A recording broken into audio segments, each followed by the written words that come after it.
Hello everyone, welcome to ई शिक्षक। This is Monisha. आज हम बात करने वाले हैं ऐसे इंग्लिश के सेंटेंस स्ट्रक्चर के बारे में जिसका कि यूज़ ज़्यादातर आप न्यूज़पेपर्स में देखते हैं। I hope you guessed it right. Passive voice statements.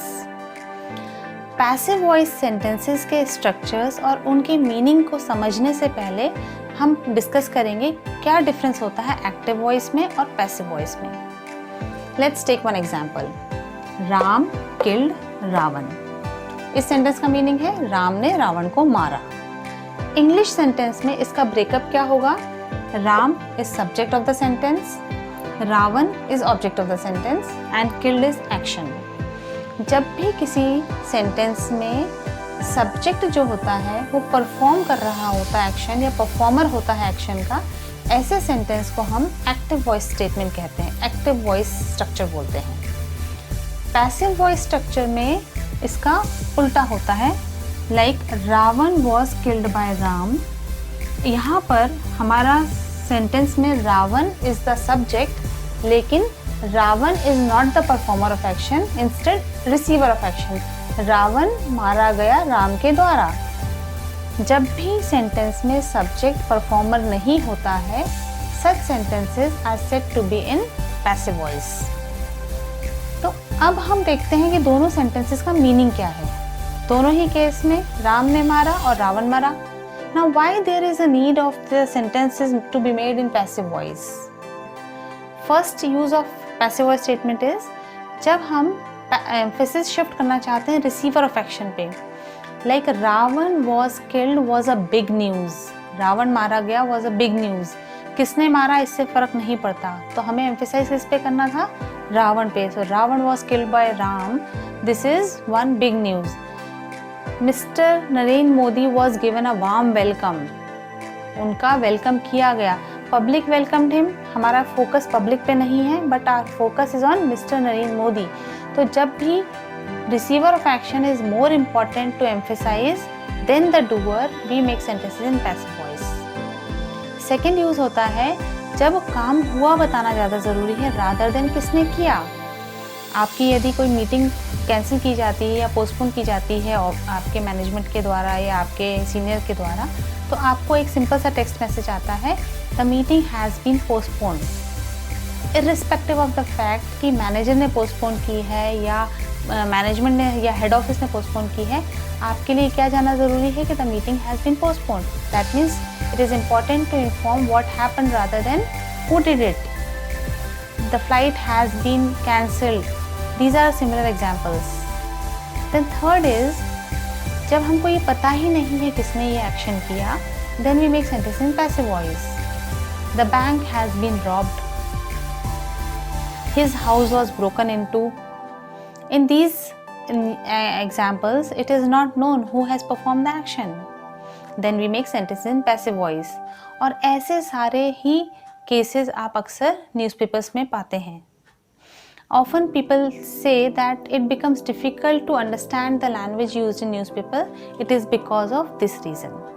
अब हम देखेंगे कि पैसिव वॉइस सेंटेंसेस को किस तरह से फ्रेम किया जाता है। To understand that, it is important to be clear with the tenses.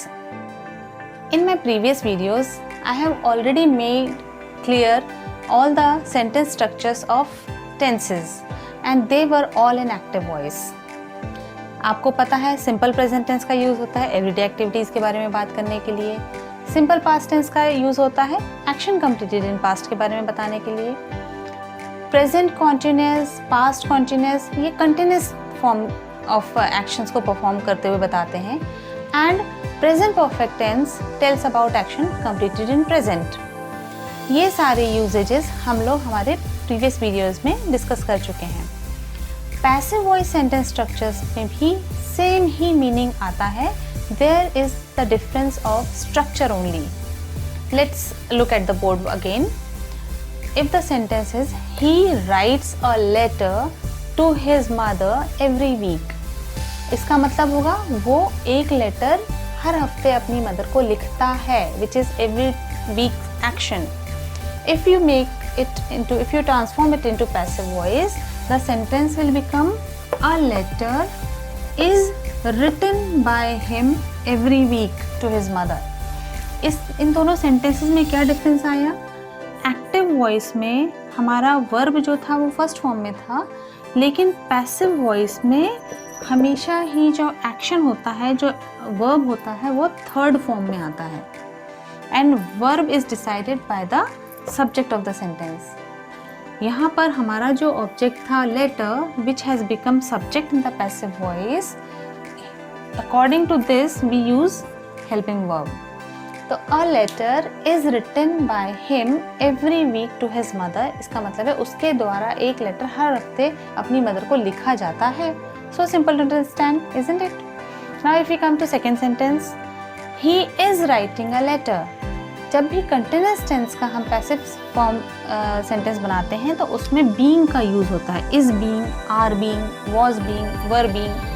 So the sentence here will become a letter is being written by him, जिसका मीनिंग क्या निकलेगा? उसके द्वारा एक लेटर लिखा जा रहा है.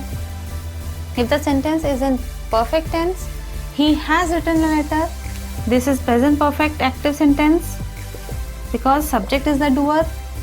उसने लेटर लिखा है तो उसका पैसिव वॉइस होगा a letter has been written by him, उसके द्वारा लेटर लिखा जा चुका है. Isn't it so simple to understand the meaning of sentences in passive structure if you are familiar with the tenses, active sentence structures and their usages? And same goes with past tense and same with future as well. If you change the verb, he wrote a letter, here you need to only change the helping verb. It will go in past. A letter was written by him. If it is he was writing a letter, the sentence will become, the passive voice statement will become a letter was being written by him. So I hope you have understood what passive voice is and when and how it is used in spoken as well as written English. Bye bye.